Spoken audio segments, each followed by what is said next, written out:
Understanding a puppet on a string.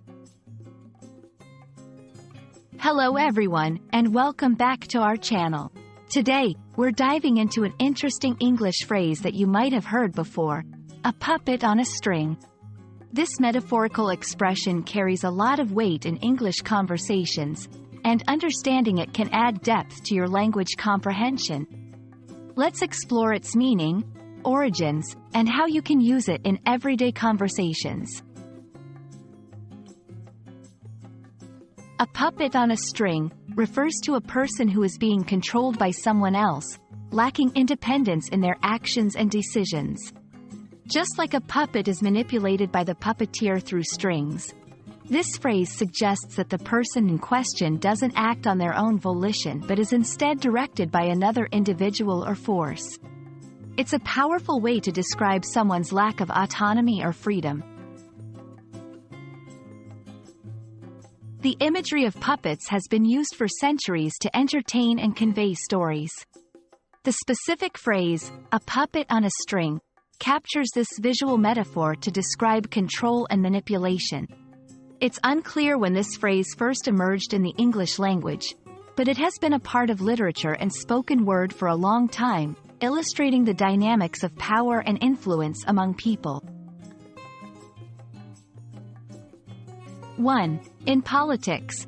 When discussing political figures who are believed to be influenced by more powerful leaders or countries, one might say, "He's just a puppet on a string, following their commands." 2. In relationships. Describing someone who is overly controlled by their partner, you could say, "She doesn't see how much of a puppet on a string she's become, always doing what he wants." 3. In the workplace.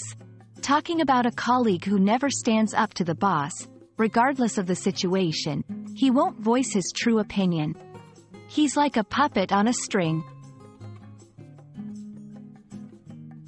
Understanding the context and connotation of a puppet on a string is key to using it appropriately. It's a phrase that conveys a strong message about control and independence, or the lack thereof. Use it in situations where you want to highlight someone's manipulated state or when discussing scenarios involving power dynamics. However, be mindful of its potentially negative implication and ensure it's suitable for the conversation at hand. We hope this exploration of a puppet on a string has been enlightening and adds a valuable expression to your English vocabulary. Remember, language is not just about words. It's about understanding the deeper meanings and stories behind those words. If you found this video helpful, please give us a thumbs up, and don't forget to subscribe for more language learning tips. Until next time, keep practicing and exploring the depths of the English language.